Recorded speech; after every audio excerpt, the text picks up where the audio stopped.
هذا القرآن يوحدنا لطريق الخير يوجهنا الله تعالى أنزله ورسول الله معلم. بسم الله الرحمن الرحیم. وخاصیت باب تفعیل 6 چیز است. باب تفعیل کی خاصیت 6 چیزیں ہیں. یہاں سے باب تفعیل کی خاصیتوں کو بیان کر رہے ہیں اور باب تفعیل کی خاصیتیں یہاں 6 انہوں نے بیان کی ہیں. تعدیہ نمبر 1 پر ہے. تعدیہ یعنی فعل لازم کو فعل متعدی بنانا اور متعدی با ایک مفعول کو متعدی با 2 مفعول بنا دینا. جیسے مثال لے رہے ہیں چوں خرج بیرو آوند، جیسے کہ خرج وہ باہر نکلا، وخرجتہ بیرو آوردم، اور اسی کو جب ہم باب تفعیل میں لے جائیں گے اور اس کو خرج و خرجتہ بنا دیں گے تو اس کا ترجمہ ہو جائے گا بیرو آوردم اورا، میں نے اس کو باہر نکالا. نمبر 2 ہے مبالغہ. چوں قطعتہ پارہ پارہ کردم اورا، میں نے اس کے ٹکڑے ٹکڑے کر دیے. تو قطع کے معنی آتے ہیں کاٹنا اور قطع کے معنی آتے ہیں ٹکڑے ٹکڑے کرنا. یہ مبالغہ ہے. نمبر 3 ہے وسلب. سلب ماخذ. سلب ماخذ کا مطلب یہ ہے کہ فاعل کا مفعول سے ماخذ کو دور کرنا. تو سب سے پہلے ماخذ کو نکالا جائے گا اور جب اس کو باب تفعیل میں لے جائیں گے تو باب تفعیل اس ماخذ کو دور کر دے گا. چوں جیسے قضیت عینہ، اس کی آنکھ میں تنکا گر گیا.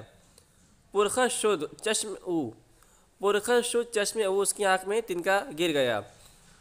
وقضیت عینہ خس از چشم او بردم، اور قضیت عنہ کا ترجمہ ہوگا میں نے اس کی آنکھ سے تنکا دور کر دیا. تو قضیت اور قضیتو دونوں کا جب ہم ماخذ نکالیں گے تو ماخذ نکلے گا قزن، تنکا کے معنی میں. اور جب باب تفعیل میں ہم اس کو لے گئے قضیتو ہم نے بنایا اس کو، تو اس نے اس ماخذ یعنی قزن تنکا کو دور کرنے کا کام کیا. نمبر 4 ہے نسبت، یعنی نسبت میں ماخذ، فاعل کا مفعول کو ماخذ کی طرف منسوب کرنا. چوں فسقتہ فاسق خواندم اورا، وکفرتہ کافر خواندم اورا. فسق کے معنی آتے ہیں فاسق ہونا، اور جب باب تفعیل میں لے جائیں گے اور فسقتہ بنائیں گے تو اس میں ہو جائے گا نسبت، یعنی فاعل نے مفعول کو ماخذ کی طرف منسوب کیا. تو فسقتہ اور فسق کا ماخذ جو ہے فسق ہے. چنانچہ جب ہم باب تفعیل میں اس کو لے کر ہم نے فسقتہ بنایا تو اس کا ترجمہ ہو جائے گا فاسق خواندم اورا، میں نے اس کو فسق کی طرف منسوب کیا. تو یہاں فاعل نے مفعول کو ماخذ کی طرف یعنی فسق کی طرف منسوب کیا ہے. اسی طرح وکفرتہ کافر خواندم اورا، میں نے اس کو کفر کی طرف منسوب کیا.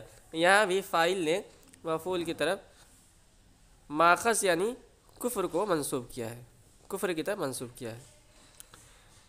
نمبر 5 ہے دعا، یعنی دعا دینے کی غرض سے مرکب مفید سے باب تفعیل کا کوئی کلمہ بنانا. چوں حییتہ، جیسے کہ حییتہ، اس کا ترجمہ ہوگا حیاک اللہ گفتم اورا، میں نے اس کو حیاک اللہ کہا، یعنی اللہ تجھے زندہ کرے. تو یہاں حییتہ سے مراد نہیں ہے کہ میں نے جو ہے اسے زندہ کیا، بلکہ میں نے جو ہے اسے حیاک اللہ کہا. تو باب تفعیل میں جب اس کو لے گئے تو یہ دعا دینے کی غرض سے مرکب مفید کا ایک جملہ بن گیا. وسقیتہ سقاک اللہ گفتم اورا، وسقیتہ اس کا ترجمہ ہے میں نے اس کو سقاک اللہ کہا. ابتدائے فعل، اور ابتدائے فعل یعنی کسی کلمہ کا ابتداءً باب تفعیل سے کسی معنی میں آنا، اس طرح کہ وہ ثلاثی مجرد سے نہ آیا ہو، یا ثلاثی مجرد سے تو آیا ہو لیکن اس کے معنی میں نہ ہوا ہو. چوں کلمتہ سخن گفتم بہو، جیسے کہ کلمتہ میں نے اس سے بات کی. یہ اگرچہ ثلاثی مجرد سے بھی آتا ہے، جیسے چنانچہ استعمال ہوتا ہے کلمہ، لیکن یہ اس معنی میں استعمال نہیں ہوتا جس معنی میں باب تفعیل کا کلمتہ استعمال ہوتا ہے. کلمہ جو مجرد سے استعمال ہوتا ہے اس کے معنی آتے ہیں میں نے اس کو زخمی کیا. اور یہاں جب ہم اس کو باب تفعیل میں لے گئے کلمتہ ہم نے اس کو بنایا تو یہاں ترجمہ ہو گیا سخن گفتم بہو میں نے اس سے بات کہی. وخاصیت باب تفاعل 5 چیز است. باب تفاعل کی خاصیت 5 چیزیں ہیں.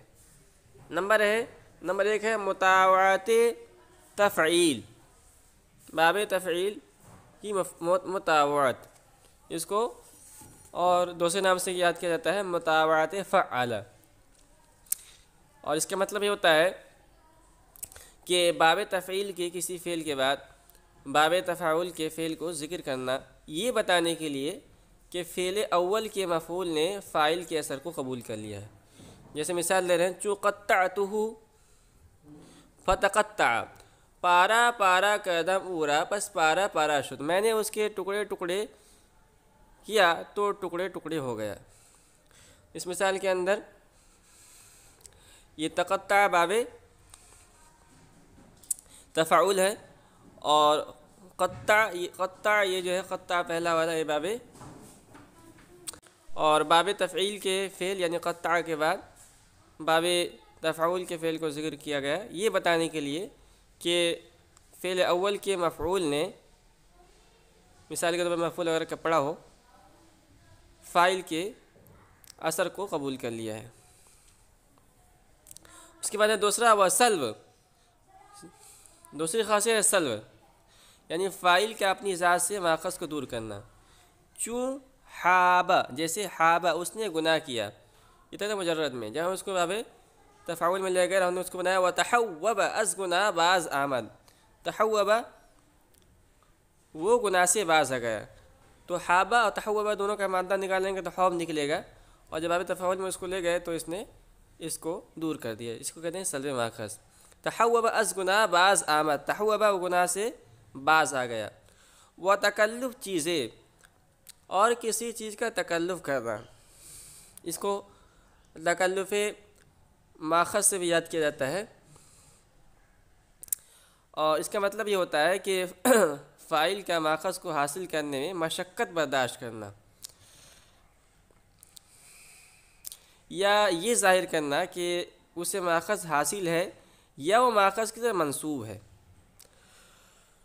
وہ تکلف چیزیں کہ خواہانے ہوئے باشی اور کسی چیز کا تکلف کرنا کہ خواہانے ہوئے باشی کہ جس کا تو خواہاں ہو.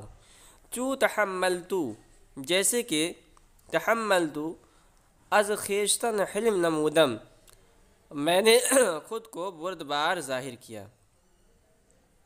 تو یہاں حلم بردباری کے معنی میں ہے اور یہ ہے ماخذ، ٹھیک ہے.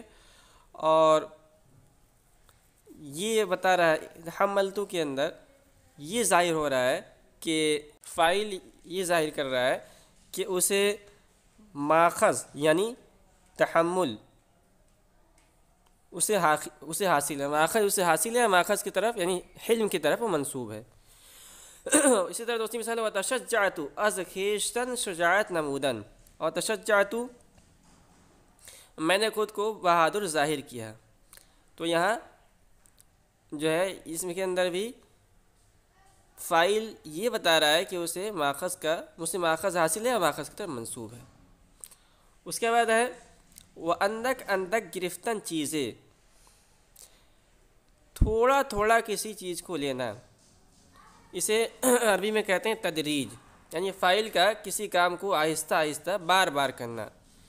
چوں تجرع جیسے تجرع جرعہ خورد،